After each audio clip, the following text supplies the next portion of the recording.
welcome back to my channel. Today we're going to be doing another foundation review, and we're going to be reviewing the NARS Soft Matte Complete Coverage Foundation. I hauled this in the Sephora haul back in, oh my gosh, the beginning of November. I have the shade Mont Blanc Light 2. I am going to include some comparison swatches for you guys, but we're going to go ahead and I'm just going to demo showing you guys how it applies, and then like I said, I'll zoom you guys in, and I will also share some comparison swatches, but like I said, we'll just go ahead and jump right in. So I have this candle burning right here. It is Campsite Coffee. It's a Bath & Body Works candle. This one doesn't give me a headache like some of the newer ones are, but this just smells so good. It smells like coffee and I just love it. But okay, anyways. I like to apply this foundation with a sponge. The reason why is because I do feel like it kind of starts drying down a little bit quicker since it's matte. So I've been obsessed with this e.l.f. sponge, which I actually went to repurchase and on Ulta. And it's had horrible reviews, so I got the purple one, which had really good reviews, but I actually really like this sponge. So I have been priming my face every time I wear this foundation. I just like to prime my face because I have larger pores in this area. I have oily skin, but sometimes I will get dry like around my acne spots, but I have oily skin for the most part. So yeah, I'm using the Bobbi Brown Primer Plus Mattifier. I talk about this a lot on my channel. I tried this with the Tatcha primer, and I think that it kind of makes it a little bit slippy. I found that it was slipping a lot on my face, so we're just going to use the Bobbi Brown Primer Plus Mattifier today. And again, I just kind of put this in my T-zone where I tend to get oily, and then I'll just work the excess out. So oh, I washed my hands with a really scented soap earlier, and I can still smell it on my hands. Okay, so I got you guys zoomed in as far as I can go, and I think it looks a lot better. So this is just my skin, right here, like where my mask sits, and then just like right here on my chin. I mean, you know, you can't help with the whole mask thing right now. I do have quite a few breakouts, but also we're just going to ignore the paint that's on my hands. I tried my best to scrub it off, but I did so much painting yesterday. My sister come up. We got her bookcase primed and 2 coats of black on it. And like I said, I'm just working in sections with this foundation because I do feel like it sets pretty quickly. And I've got a turtleneck on, so I'm not going to blend too far down my neck because I don't want to get foundation all over it. But this is a pretty good shade match for me right now. I definitely feel like in the summertime I would probably need to go up to the next neutral shade. But this is a really good shade for me, and I've really been enjoying this lately. Like I said, I'll just do half my forehead so we can just kind of compare side to side for you guys.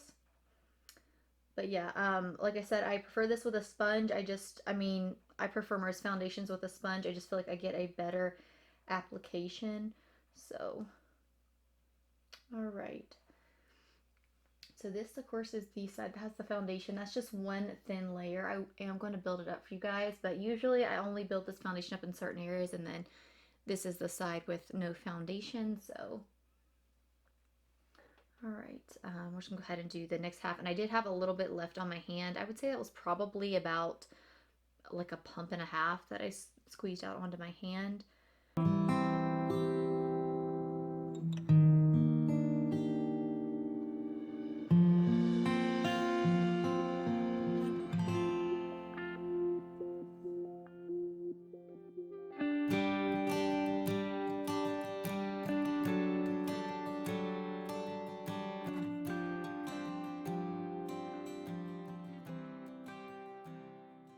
So that is one layer, and like I said, I do like the Beauty Blender because I like how it kind of shears out the coverage and gives me more medium coverage.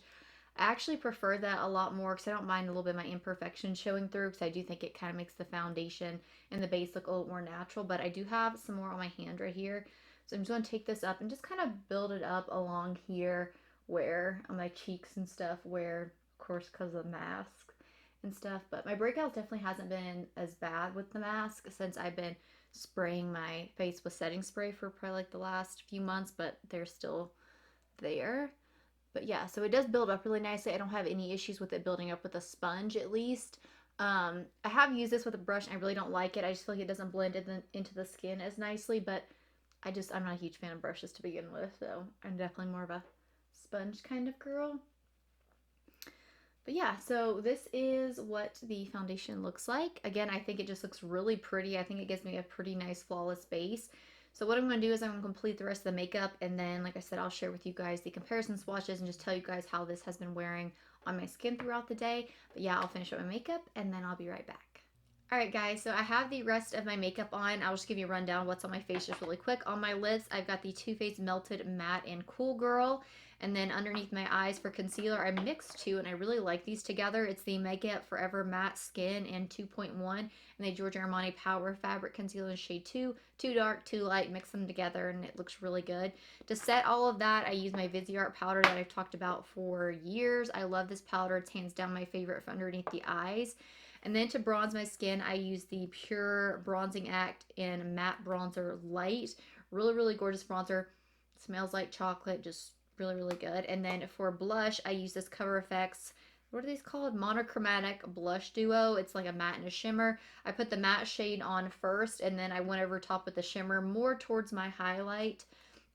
Really like these. And then for highlight, I actually use this Cover FX palette as well. We got this forever ago. I think it's like a BoxyCharm, but try not to blind you guys right here. Ah, there we go. I used these top two shades right here, and it's okay. It's just not my favorite palette. But again, I'm just trying to use things up in my collection. And then on my eyes, I have the Sultry palette. It's one of my favorite palettes of all times, which ABH actually brought this back. You get like a palette and some other stuff, like a mascara and things like that in here. And then for eyeliner, I've got the Marc Jacobs eyeliner on, as well as the Marc Jacobs mascara. Been loving this mascara recently. And then I've got the Essence Lash Princess on my lower lash. And then I've got on just my typical brow stuff, the ABH brow pen and the ABH powder. So yeah, that is everything that's on my face, I believe, unless I forgot something. But yeah, we're going to go on, and I just want to give you guys my final thoughts on this foundation. Like I said, I have been wearing it for some time. This is $40, so it's a little bit, definitely on the pricey side, but I've tried the NARS matte skin tint, which I actually really like. And then I've tried their natural radiant foundation. That one breaks up on me, looks super oily, super quick. I don't like that one. So I was really nervous about this one because I have also tried their luminous one, because I've seen a lot of people say that that worked for their oily skin, but that does not work for me. That one breaks up pretty quickly, but I really, really like this one. It kind of reminds me like how it sets on my skin to the Too Faced, it's like the peach one. I think they might be discontinuing that whole peach line. I'm not sure, but it reminds me very similar to that, to how it feels on the skin.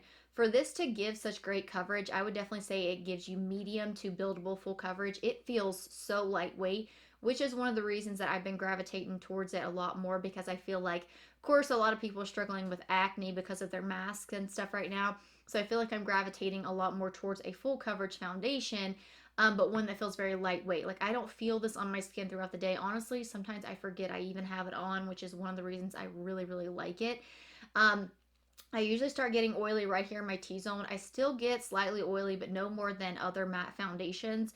As far as a mask, the first place to go foundations, like right here on the bridge of my nose, right here where the mask goes, and then on my chin where I'm talking. Something that really helps with that is if you take any kind of setting spray, I'll spray my actual inside of my mask, and then I'll spray this like from here down on my face, and I feel like that really helps with the longevity. But I do get some like breaking up right here in those areas, which I haven't really found a way to 100, like really prevent that with having to wear a mask and stuff. But for me, this is like the perfect one. I feel like I get minimal transfer, like I said, on my mask, which I like, which my Soap and Glory foundation that I love, which is more of a natural, I feel like not radiant, but just it has some glow to it, but not a lot. But I was getting so much transfer with that foundation, so I've just really been loving this one. Again, I just feel like it's an amazing foundation if you're someone who's looking for something that's matte right now, and the longevity is great. Like I said, I have oily skin, so I can't really speak to how this is going to work with anybody who has dry skin. But when I do try to treat some of these breakouts, they can get dry around that area. I do find that this foundation does really grab and adhere to that dryness and kind of accentuate it, which I don't like. But I can usually take my sponge and keep kind of tapping around that, and it will go away. But throughout the day, again, if that area is kind of dry, I do feel like this kind of grabs onto that. So I would definitely be careful if you have any dry areas in your face. Maybe make sure to use a hydrating primer. I use primers with all my foundations because, one, I do like how primer fills in my pores, and the foundation just glides over top of it. But I did try this out with the Tatcha primer, which I like that primer. But this foundation seemed to slip a lot on top of that primer, which I have had happen a lot. So I've just been sticking to my Bobbi Brown Primer Plus Mattifier. But I get all day wear out of this foundation. Like I said, I am just blown away with how long that this lasts on my skin. So Overall, I really like it. I don't think that it changes, like deepens the color or doesn't oxidize. Like the shade that the moment I put it on, it doesn't change, which is something that I really appreciate. But yeah, I would highly recommend this foundation. Again, if you are someone who wants full coverage, definitely more of a matte, foundation. But again, if you have dry skin, I think that I'm not sure if you'll like this. Maybe, like I said, if you go with a hydrating primer, but this is definitely one of my favorites. I am going to go ahead and we're going to kind of jump into some comparison swatches for you guys really quick, and then I'll be right back and we'll wrap up this video. We've got some front arm swatches here today because I could not get it to focus on the back of my arm. It kept focusing on stuff in the background. But anyway, so starting out here on the first one, we have the NARS Soft Matte Complete Coverage Foundation, the shade Light to Mont Blanc. Then for the second one right here, we've got the new Too Faced Born This Way Matte Foundation in the shade Pearl. Then the third one, we've got the Urban Decay Stay Naked in the shade 30NN. And the fourth one right here, we've got the Shiseido Synchro Skin Self Refreshing Foundation in the shade 160 Shell. And then we've got two of my better shade matches. This is the Soap and Glory Foundation, the shade 02, which I believe might be being discontinued. And then we've got the Estee Lauder Double Wear in the shade 1 and 2. So this gives you guys a little bit of a general idea of the shade. Again, as you guys can see, the NARS one definitely leans a more pink, but I believe this was actually described as a neutral undertone. But yeah, I hope you guys enjoyed these swatches, and if you found them helpful, just let me know and I'll keep doing them. Alright guys, I hope those comparison swatches kind of helped you guys, and as you guys can probably tell, I'm definitely going to be recommending this foundation. It's been a long time since I found one that I really love as much as this one. I feel like the longevity is just amazing, especially with having to wear a mask and stuff.